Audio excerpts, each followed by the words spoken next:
महादेवी च विद्महे विष्णुपत्नी च धीमहि தன்னோ லக்ஷ்மி பிரச்சோதயாத்.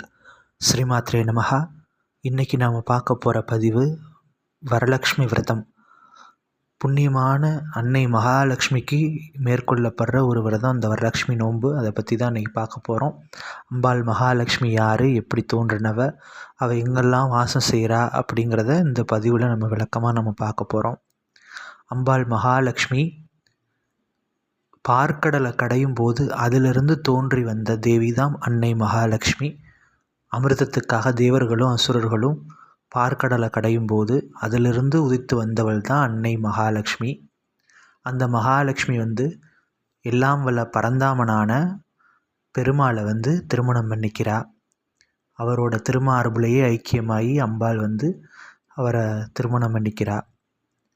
தினமுமே காத்தால அம்பாள் மகாலட்சுமி அரூபமாக எல்லார் வீட்டு வாசலுக்கும் வருவா அப்படிங்கிற ஒரு ஐதீகம்.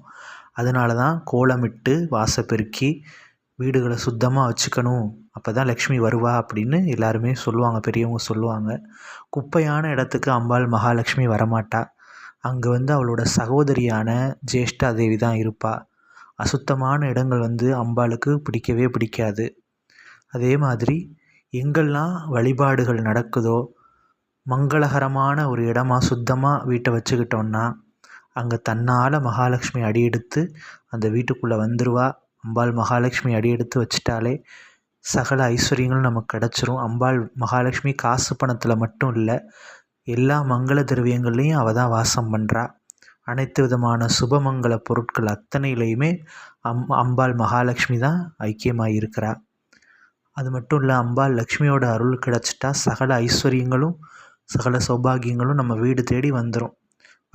வரமகாலட்சுமி இந்த விரதத்தை, இந்த நோன்பு கடைபிடிக்கும் போது எல்லா விதமான செல்வங்களும் நமக்கு கிடச்சிரும்.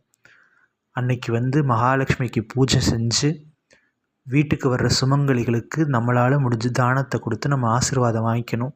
மகாலட்சுமியே நம்ம வீட்டுக்கு வந்திருக்கான்னு நினச்சி அந்த சுமங்கலிகளுக்கு நம்ம தானம் கொடுக்கணும்.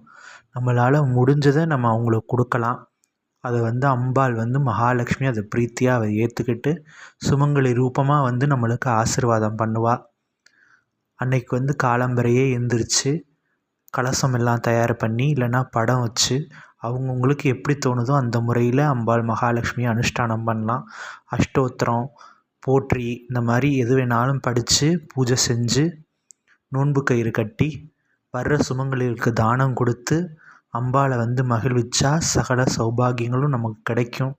அம்பாள் மகாலட்சுமி எல்லா விதமான செல்வங்களையும் நமக்கு கொடுத்துருவா. அதனால் இந்த வரமகாலட்சுமி பூஜையை அவங்கவுங்க முடிஞ்ச மாதிரி செய்யுங்க. அம்பாளோட அருள் அத்தனை பேருக்கும் கிடைக்கும். ஸ்ரீமாத்ரே நமஹா. ஸ்ரீ மகாலட்சுமி நமோ நமஹா.